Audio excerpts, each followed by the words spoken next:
Γεια σας, είμαι η Εύα από το Funky Cook και σήμερα θα φτιάξουμε για το NGR πανεύκολα cupcakes, σοκολάτα με γλάσο πραλίνας φουντουκιού.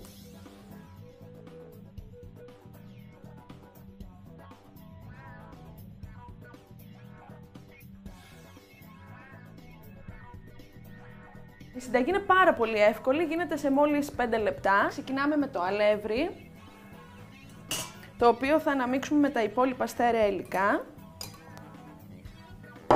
Προσθέτουμε τη ζάχαρη.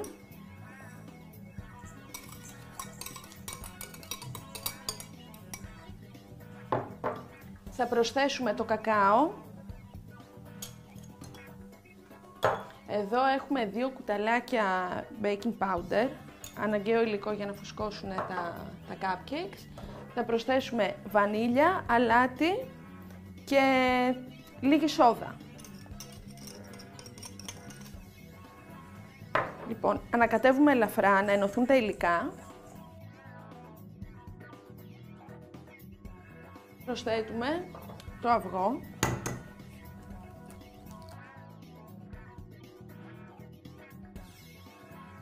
Το γάλα. Και θα βάλουμε και λίγο κονιάκ.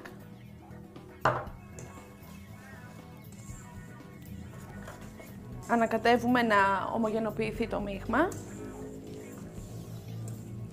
Μόλις ενωθούν όλα τα υλικά, θα αρχίσουμε να προσθέτουμε το βούτυρο.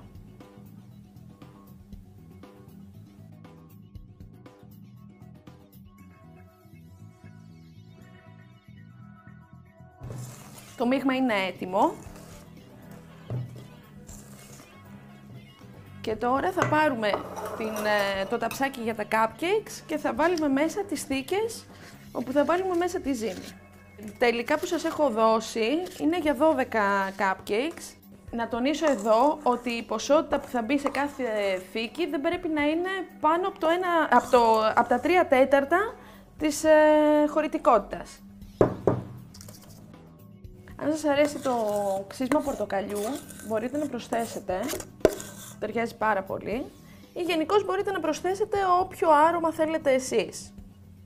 Λοιπόν, εγώ θα βάλω και λίγο κουβερτούρα από πάνω, γιατί δίνει πάρα πολύ ωραία και στην όψη σαν αποτέλεσμα. Τη βάζετε έτσι από πάνω, η κουβερτούρα θα λιώσει και στην ουσία θα ενσωματωθεί με το cupcake. Είναι πανέτοιμα και πάμε να τα βάλουμε στο φούρνο.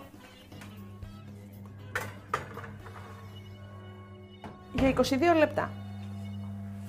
Να σας πω 2 πράγματα για το γλάσο.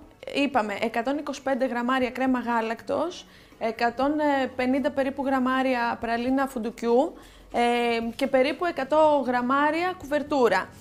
Αφήνετε την κρέμα γάλακτος να πάρει μια καλή βράση.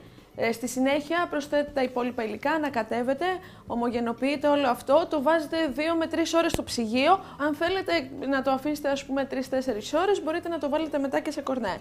Θα βάλουμε και λίγο τρούφα από πάνω έτσι για τη διακόσμηση.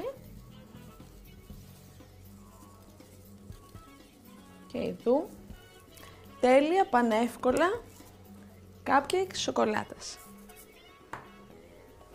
Είμαι η Εύα από το Funky Cook για το NGR. Καλή σας απόλαυση!